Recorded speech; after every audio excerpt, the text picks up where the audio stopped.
With the Elder Scrolls Online releasing a new DLC and the MMO market in flux with so many options to choose from, it begs the question, should you return to the Elder Scrolls Online in 2021? Welcome back, gang. It's Deltia from Deltiasgaming.com, and I'm here to give you my perspective on ESO, its strengths and weaknesses, and what's new in the Waking Flames DLC. I myself took a 2.5-year break from ESO, and after being back for 6 months solid, I can say some things have dramatically changed for the better, while others have regressed. Timestamps are below if you wish to skip ahead to certain parts, and consider liking and subscribing to my YouTube channel if you enjoyed this video. ESO in 2021, should you return? Let's find out.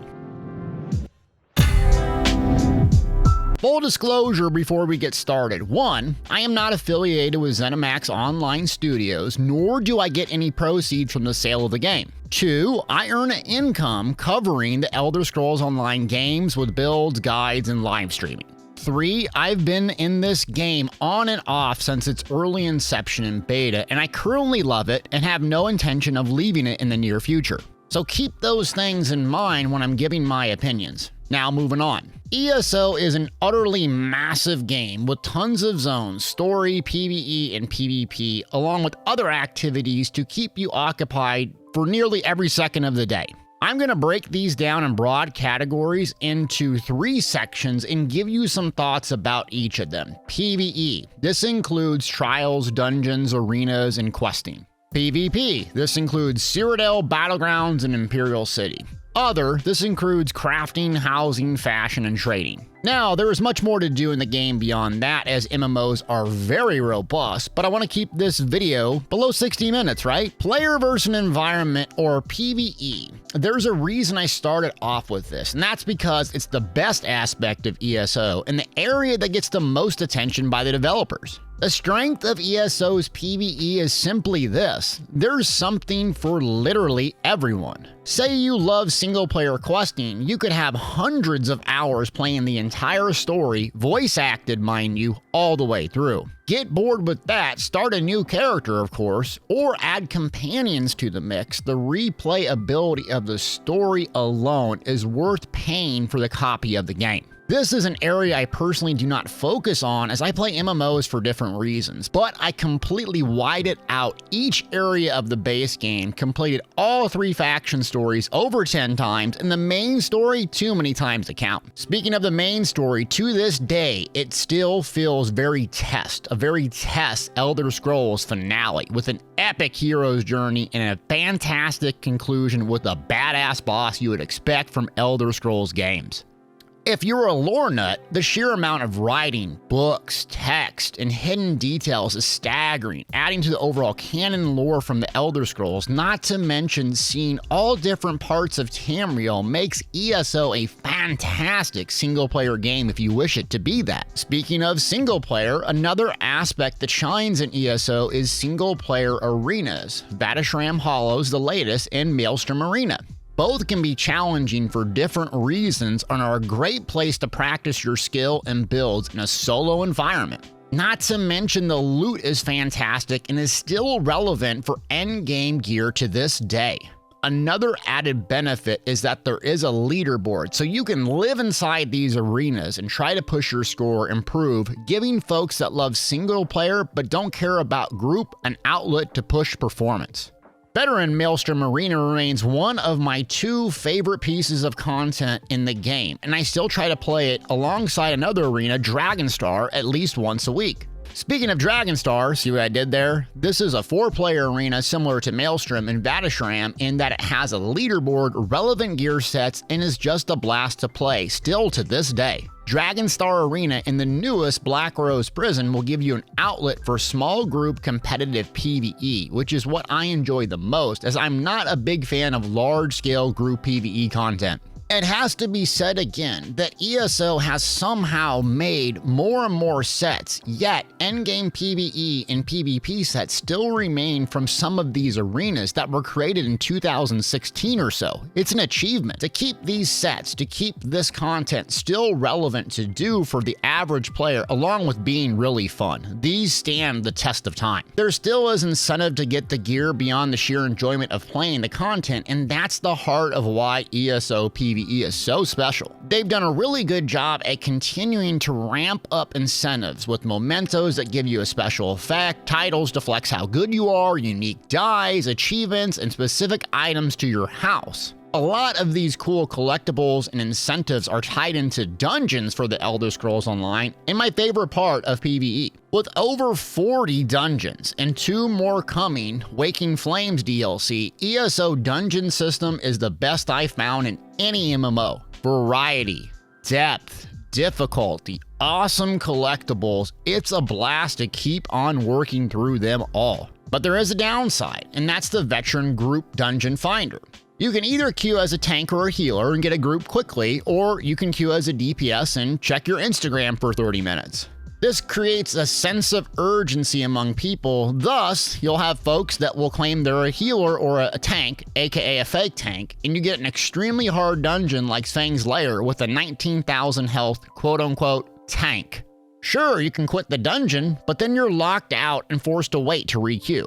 In essence, if you have a guild or a group of friends that run dungeons, you cannot beat this experience. It's so fun. On the other hand, if you're just getting started, you could be kicked from the group for too low champion points, encounter fake tanks, or insanely hard dungeons that very few can complete on veteran hard mode. If you're wondering about dungeons in ESO, I'd say start slow and do them on low-level characters as you progress to max level 50. You're most likely to find like-minded folks and friends you can continue to transition to harder dungeons because I tried to avoid the group finder at all costs. Now the PvE selling point, and that's the 12-player trials, which ESO currently has 10, the most recent being added in Blackwood chapter. Trials or raids from other games are long-lasting, super challenging, and insanely cool collectibles. The plus side is trials are much more accessible, giving you a normal version which can be done with random groups. The veteran mode, which can be done hard, but it's not impossible. Then there's the ultra sweaty hard mode with insane collectibles, mind-boggling amount of HP from the bosses, and super challenging.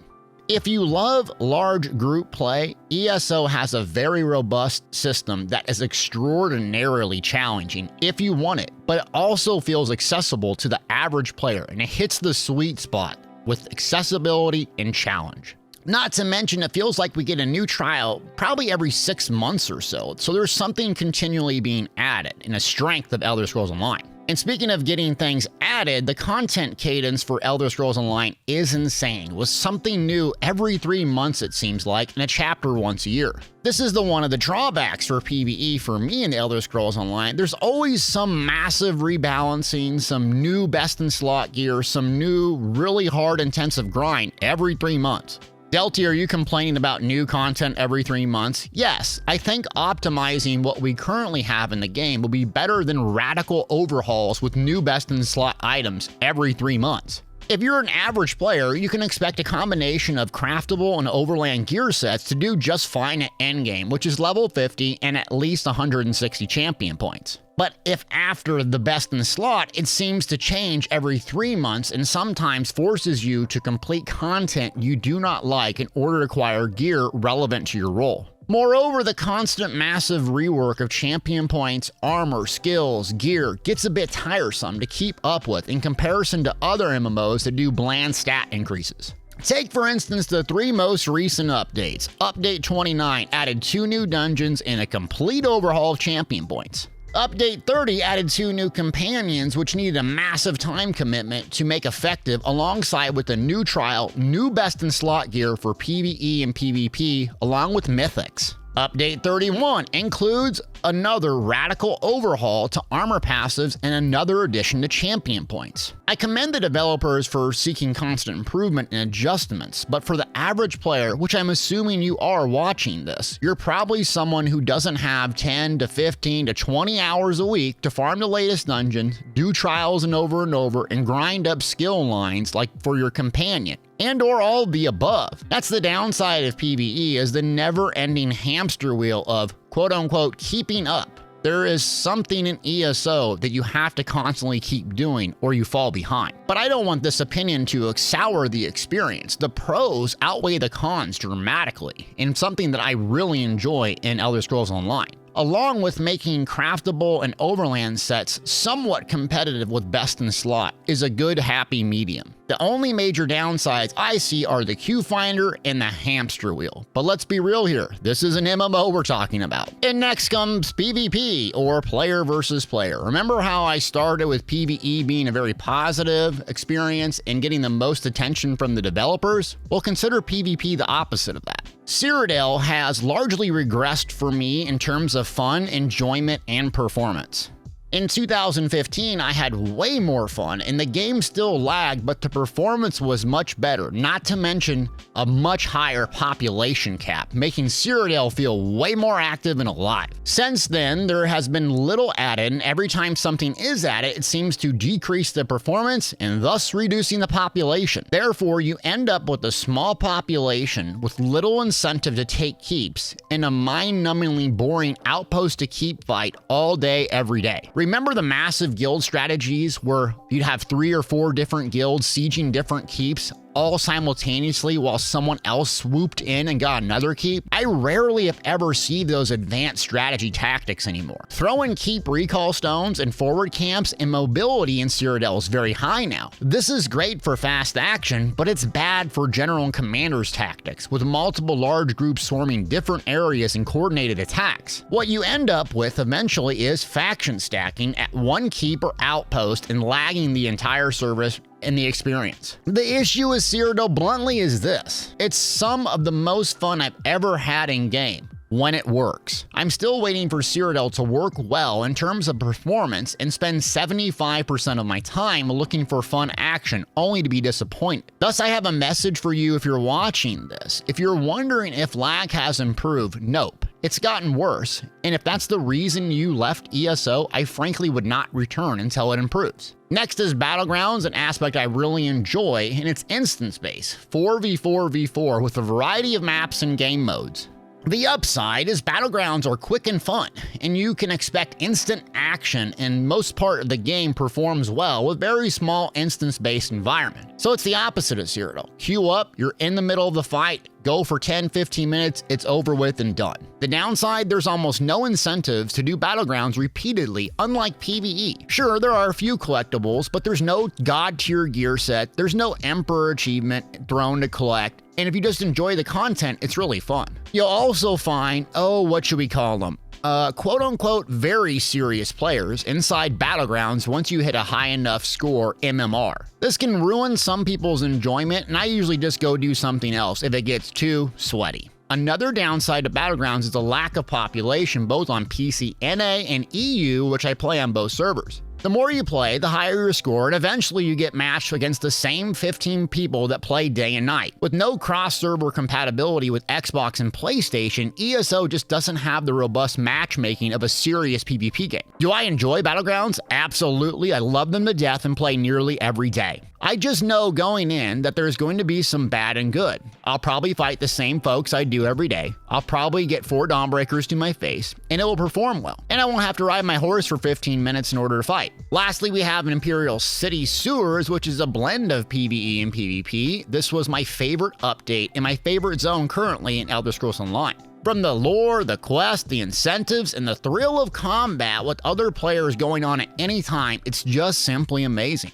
The downside, mostly super elite PvPers hang down there hunting inexperienced players looking to collect some Telvar and or a new monster helm. You end up having a majority of one-shot gankers roaming the sewer district preying on little old Deltia. Don't go to Imperial Cities unless you have a well-coordinated team or a very solid build, or consider going to the sewers, not the districts, which is much less populated. But the thrill of Imperial City is amazing. Doing some PvE, collecting Televar, bang, here comes a ganker and your heart gets pounded and you just duke it out. You can collect awesome new monster helms, make a ton of gold with all that Televar and selling items, and it's an organic PvP and PvE environment. There just needs to be more population in IC. And I will give a lot of credit to developers. They continue to add more and more incentive. But with the alpha predator gankers always hunting inexperienced players, IC just never seems to catch on with the vast majority of the population. All in all, PvP in Elder Scrolls Online is the best of times, or it's the worst of times. I remember getting Emperor with my Community Nugget Nation on my Stamsork running the Toxic Tornado build. It was literally the most fun, most meaningful experience I've ever had in a video game.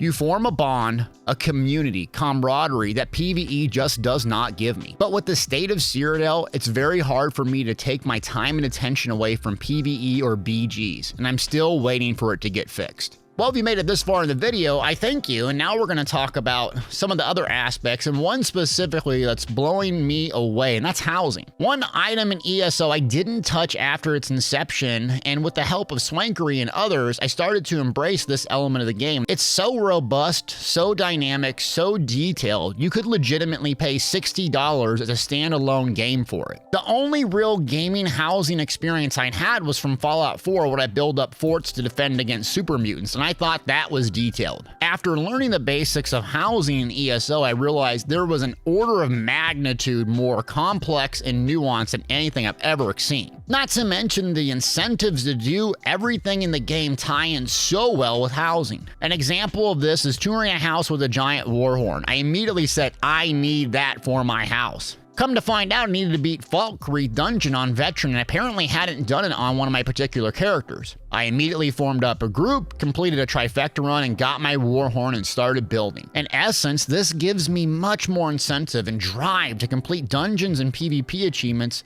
so in order to decorate my house. And now when I get frustrated with an aspect of the game, I just go play around with my house and let the creative side of me burst to life. Seriously, I cannot recommend ESO housing enough, and it's something that I've just touched the surface with. There's much more to go on, but Waking Flames DLC is upon us, and I want to kind of summarize what it adds. The DLC adds 2 new fantastic dungeons along with new item sets and armor changes. Some of these I have videos on all of them, link in the description below. It feels very heavily focused on PvP balance changes, with new content to farm and achievements to collect. The 2 new dungeons are staggeringly good, with challenging hard modes and secret bosses making it a worthwhile experience for PvEers. PvP is going to see some major changes with armor balance, and with nothing else on the horizon, I cannot see the aspect of PvP changing or become more enjoyable for me.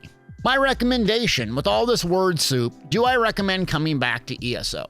If you love crafting, questing, dungeons, trials, story, lore, 100,000% yes. ESO has dramatically improved in these elements. It's an absolute riot to play daily, though you can expect some catching up to do in gear and champion points, but it's well worth it if you hang in there. Not to mention the PvE crowd continues to grow, and a lot of helpful folks can get you sorted out quickly. If you love competitive PvP, buttery smooth gameplay with a massive, robust population, I would pass on ESO right now. I do not want anyone to turn away from ESO, but I have to be 100% honest. I cannot recommend PvP until performance improves or something else change. I still love PvP. I still play daily and will continue to do so, but sometimes I ask myself, if I want something to change as a consumer of the product, why do I keep consuming it? Lastly, if you love being creative, ESO is 1,000,000% the game for you, with nearly endless things to collect and to do in an ever-expanding housing system. It's like a football field-sized sandbox for creativity, an element of the game I plan on enjoying for years to come. Thanks for sticking with me through this video, and I hope you got something out of this. Please leave me a comment on your thoughts about ESO in its current state. And special thanks to my Patreons for sponsoring this video, and if you'd like to continue to support my YouTube channel, link in the description below. Thanks for watching.